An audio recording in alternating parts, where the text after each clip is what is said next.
KBS2 주말 드라마 독수리 오형제를 부탁해가 중반을 향해 가면서 점점 더 많은 시청자들의 사랑을 받고 있는데요. 오늘은 천수가 위기에서 어떻게 벗어나며 새로운 전환점을 맞이하는지 이야기해 보겠습니다. 구독과 좋아요 부탁드리면서 시작하겠습니다. 지난 16회 엔딩에서는 고시원에서 의식을 잃고 발견된 천수가 응급실로 실려가는 충격적인 장면이 그려졌는데요. 이어진 17회에서는 이 소식을 들은 광숙, 미순 그리고 형제들이 모두 놀라 병원으로 달려왔습니다. 다행히 천수는 곧 의식을 되찾았고 며칠 동안 잠을 제대로 자지 못한 상태에서 술김에 약을 과하게 복용한 것 같다고 설명합니다. 이 말을 들은 형제들은 안도하면서도 천수를 신경 쓰지 못했던 자신들을 자책하고 천수는 오히려 모두를 걱정하게 만들어 미안하다고 말합니다. 광숙은 병실 앞에서 기다리던 미순에게 고맙다는 인사를 건네며 병실로 들어가 보라고 권하지만 미순은 웬일인지 광숙의 권유를 거절하고 조용히 돌아서 병원 밖으로 나갑니다. 그런데 병원을 나서던 흥수가 감정을 주체하지 못하고 울분을 터뜨립니다. 이게 다 형수님 때문이야. 내가 가서 사과 받고 말 거야. 화를 참지 못한 흥수는 소연을 찾아가려 하고 이를 염려한 광숙이 그를 따라 나서며 말합니다.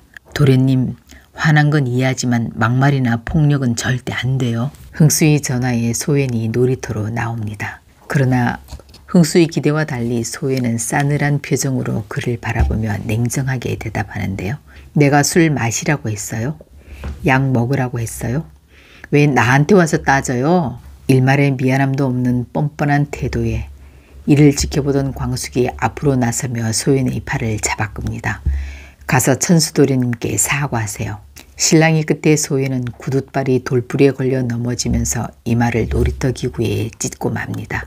그러자 소연은 곧바로 이들을 경찰에 신고합니다. 근처에 있던 경찰이 출동해 광숙을 연행해가고 소연은 병원에서 전치 3주의 진단서를 끊어와 들이밀며 광숙을 협박해 결국 광숙은 유치장에서 밤을 보내게 됩니다.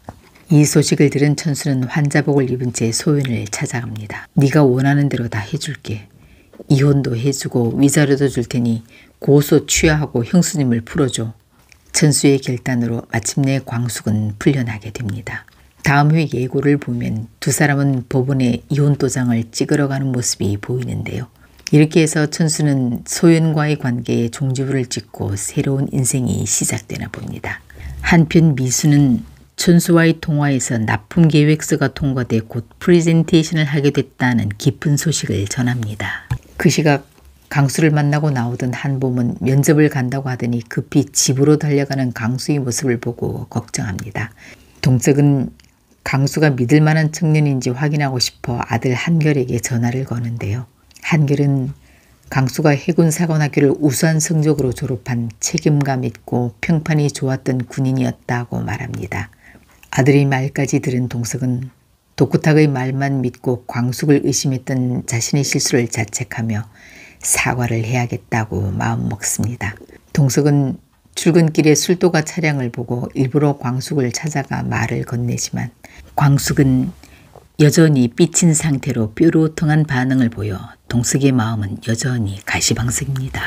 한편 상남은 자신의 모든 등기 서류를 주실에게 보여주며 재력을 과시하고 명품백까지 선물하며 호감을 사려고 노력합니다. 광숙 씨는 그 술도가를 팔거나 시동생에게 넘기고 나와야 새로운 인연을 만날 수 있을 겁니다. 주실도 이 말에 동의하며 형제들 중 둘째인 천수가 술도가를 맡도록 해야겠다고 생각하는데요. 그런데 뜻밖에도 광숙이 퇴원한 천수를 술도가로 데려오겠다는 말을 하자 주실은 기회가 왔다고 생각해 흔쾌히 그러라고 말합니다. 사실 천수가 술도가에 발을 들이면 자연스럽게 그에게 이 술도가를 넘길 수 있을 거라고 생각했기 때문이죠. 속셈을 모르는 광숙은 거듭 엄마에게 잘하겠다고 아부를 떱니다. 천수는 퇴원 후에 고시원으로 돌아가지만 고시원 총무는 소문이 좋지 않다며 퇴실을 권유합니다. 천수가 가방을 챙겨 나오자 광숙이 때맞춰 그를 태우러 와 술도가로 데려갑니다. 한편 호텔에서 한봄과 강수가 함께 있는 모습을 본 장미애는 자신의 딸과 아들을 모두 LX 가문으로 보낼 수 있겠다는 생각에 기분이 들뜹니다. 장미애는 한봄이 집에 놀러오자 슬쩍 떠보는데요. 아까 그 잘생긴 청년 누구야? 둘이 잘 어울리던데 네 마음은 어때? 그러자 한봄은 수줍게 볼이 발그레해집니다. 그런데 지금까지 미지근하던 세리의 태도가 이번 화에 분명히 밝혀졌는데요. 세리는 한결과 결혼할 생각이 없다고 선언합니다. 아무래도 세리는 앞으로 부모님과 큰 갈등이 불가피해 보입니다. 더구나 다음 회 예고를 보면 봄수에게 무슨 일이 생겼는지 세리가 오지랖 넓게 한이를 안고 집으로 들어오고 이 모습에 장미애는 당황하는데요. 세리는 왜 한이를 집으로 데려오게 된 걸까요? 그리고 장미애는 딸 세리의 진심을 눈치채게 될까요? 한편 옥부는 김 원장의 정체를 밝히기 위해 탐정까지 고용해 마침내 그녀의 비밀을 다 알아냅니다. 김 원장을 불러낸 옥부는 증거 사진들을 들이밀며 진실을 말하라고 다그치는데요. 이에 당황한 김 원장은 아빠의 의료사고로 매일 찾아오던 사채업자였던 남편과 어쩔 수 없이 딸을 낳았다는 슬픈 과거를 털어놓았고 옥부는 흥수쌤이 상처받지 않도록 비밀을 지켜줄 테니 조용히 떠나라고 말합니다. 이 말을 들은 김 원장은 이쯤 해서 이 거짓말을 멈출 수 있게 돼 오히려 다행이라며 일주일 내로 조용히 떠나겠다고 약속했습니다. 김 원장이 조용히 떠난다면 흥수의 반응은 어떻게 나올까요? 처음엔 찾아 헤매겠죠. 그리고 언젠가는 그 마음을 정리하기 위해 진실을 알게 되는 이야기로 갈 거라 예상합니다. 무언가 마침표를 찍어야 새로운 시작을 할 수 있을 테니 말이죠. 다음 회 천수가 독수리 술도가에 합류하면서 막걸리 생산 유통망이 확산되고 미수는 천수가 새 삶을 살 수 있도록 여러 가지를 도와줍니다. 미순의 도움으로 여러 회사에 납품 계획서도 넣고 성공한 천수는 점차 삶의 활기를 찾을 듯 보입니다. 한편 독구탁은 어떻게든 독수리 술도가를 무너뜨리기 위해 은밀한 계략을 꾸미는데요. 과연 어떤 계략을 쓸지 궁금해집니다. 헛소문을 만들어낼지 유통망을 건드릴지 아니면 박상남과 관계가 있는지 다음 이야기가 궁금해집니다. 한편 동석은 페스타에서 전통주와 함께 선보일 음식을 정하기 위해 광숙을 초대하는데요.